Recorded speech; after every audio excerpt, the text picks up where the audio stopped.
Michael about their new series, Powers. How are you guys doing? Excellent. Good. We just showed some stuff to a big giant audience of people on a Easter Sunday afternoon, and it was pretty cool. You know, a lot of time we spend alone in our basement working on our comics, so coming out here and seeing everybody like this, it's the opposite of our normal, and it's pretty cool. Yeah, and there's still just that weird feeling of looking down the table and seeing people who have invested their lives and careers into playing your characters that you made up. And doing an amazing job. It's very strange. It's watching magic happen. Something you thought of being physical and coming real. That is so cool. So you saw a few cosplayers? Yeah, we've seen a couple of cosplayers. There's one of the wolf, which was really interesting. That was pretty funny. Yeah, we can't see the audience. It's all those lights in our face, but they always post pictures online and show us, and it's always cool. Always, yeah. How is it translating it from the graphic novel / comic book to the series? Because, you have so much more freedom in a paper design versus dealing with gravity. Sure, but you also get the reverse of that. There's things that you can do with motion and people talking and that you can't do in comics. Comics is a slight marriage between novels and films, but it's still not all the way there, and there's still a lot of there's a lot you can get across in somebody's, especially their acting. The subtext can come across in their eye and their body language in a way that it's a lot harder to do in the comics. And the show is basically kind of a remix of the comics, so it's all of our actual elements, but reformatted for TV and for a new audience and for a different genre. So it's working and it's awesome. We spend a lot of, when we make the comic, it's just me and Mike. It's just us. It's just and when we first started it, it was literally us alone in our basements making this, and now it's the livelihood. I was in an attic.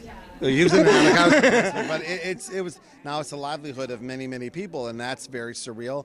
But the reason we do this for a living is we love the art of collaboration. We love just working with other people and getting the best out of good people, and now it's that experience that we have with each other on a very intimate level, but now it's like 100 times more because all these actors and technicians and everyone working towards the same goal of doing the best job. It's very exciting. There's a pride you can have in a show that's not.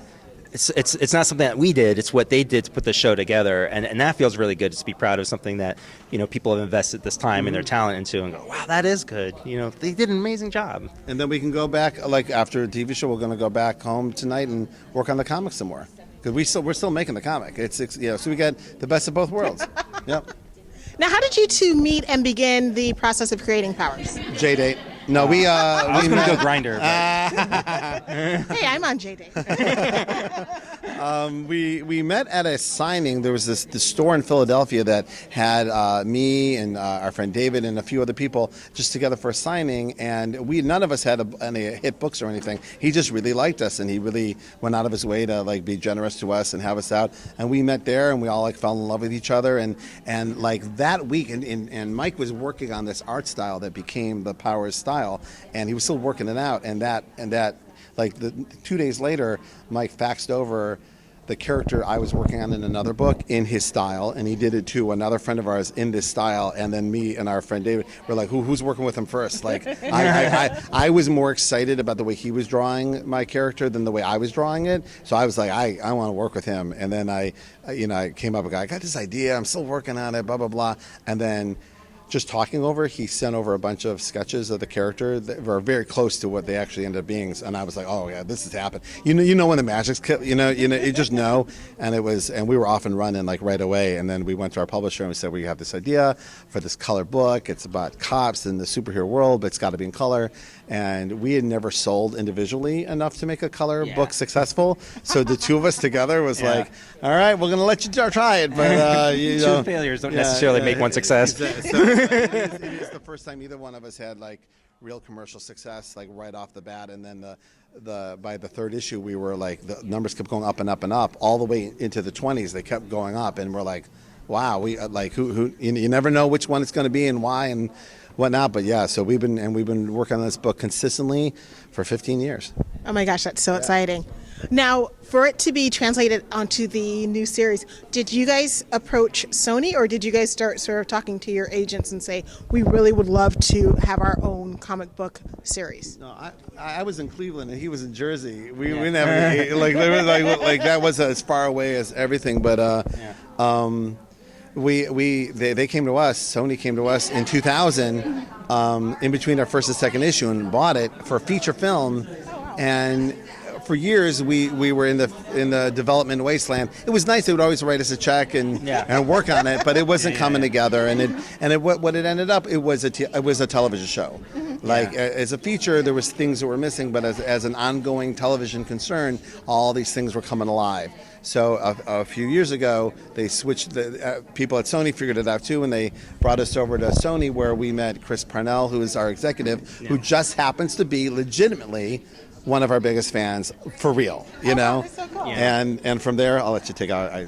Well, and Chris understood Powers inside out. That was the problem with a film, was it was hard for people to really wrap their heads around the entire world and how it would develop. So you needed people like Chris and Charlie Houston, who had read several of the trades, to understand how to translate that whole world into comics. So everybody else kind of got lost between what is it, how much of it is superhero and how much of it is cop and how much of it is crime and what's noir and what's pulp and stuff. So we luckily we worked with Sony long enough that we were able to cultivate the relationship that you needed to develop something that's relatively complicated, as taking two deconstructed genres and putting them back together. And we lucked out too. You know, the part of the issue why it took so long was the Powers the comic is kind of like a nice rated R antidote to people who are looking for something else in comics. And those people in comics know all the rules of superheroes that we're messing with, right? So the general audience, over the course of the last 10 years, have gotten so many different flavors of movies and television shows that they've now learned the rules of the superhero genre that we're messing with. First, you got to know them, and then you can enjoy messing with them. If we finally got to a place where the general audience, they got Flash, and they got all these TV shows on, and all these movies, like every 3 months, they got Captain America, Guardians of the Galaxy, Avengers, and I work at Marvel, and I work on those things. So, and you slowly see, they now they know. So now we're ready to show our show and mess with that expectation, knowing that they know what the expectation is. So it actually worked out for the best. We actually needed this time for the audience to kind of get on the same page for a show like this to exist. It's really cool. I've seen it, and I find it fascinating that it feels like it's a real city, like it's in Chicago or New York or Philly or something like that. What police drama is the one that sort of sparked your idea with your own original love of superheroes? It had to be Homicide, right? Homicide, that show. but Homicide, actually Homicide the book by David Simon, who made The Wire and all this stuff, but he wrote this amazing book. It was exceptionally well researched, a year in the life of the Baltimore City Police Department, and my soon-to-be wife was actually living in Baltimore, and it was like, oh, it's so much worse than they even say in the book, you know. And that was one of the first times I read that book, and I said, what about this with superheroes? And then the TV show came out, and I was like, oh, I would so watch that show. And so that was the first spark. I mean, nothing we do is like what they did, but the idea of a cop show in a world with got very excited. The news media and how media perceives superheroes and celebrities, and the comic has grown with the times. You know, when we started, there was internet stuff, but there was no Twitter. There was no all this different social media stuff. It was just the internet. And you know, the book has grown with that. Now we have a show that can grow with that as well. You know, as politics and worldviews change, so can the show. We can grow with it, which is what we've done with a 15-year comic. Is it's grown and changed over time. So that's the advantage. The other show that was the biggest influence on us was VH1's Behind the Music. And when we return, the band breaks up forever until the next commercial when they get back together. But I was reading this Janis Joplin biography, Pearl. It's a very famous book, and Homicide at the same time, and the idea of like this uber celebrity who's one thing to the public, but then you find out in the reality, you know, this a rather sad existence, you know, or lonely existence, and that was the inspiration for Retro Girl, and all these ideas kind of meshed together, and I'm like, now it's about something. Now it's not just solving crimes, but it's about how our culture treats superheroes, or how they certainly would treat them. Yeah. You know, and how we treat celebrities and people in general. There's like nobody's off limits, and everyone's fresh meat, and it's hilarious because stuff that we wrote and worked on in the beginning of the Powers thing that we thought was just crazy, like we're parroting it. It all happened. Yeah. You know, so. So that's where we are with it. Yeah. Thank you so much for talking with me. What a fun series! What a graphic novel! What a fun you. graphic novel series as well! And congratulations on your success. Oh, thank you so much. Awesome. Pleasure speaking to Very both nice. of you. Thank you very much. Thank you. Thank you. All right, have a good one. You All right, too. take care. Bye. Thank you.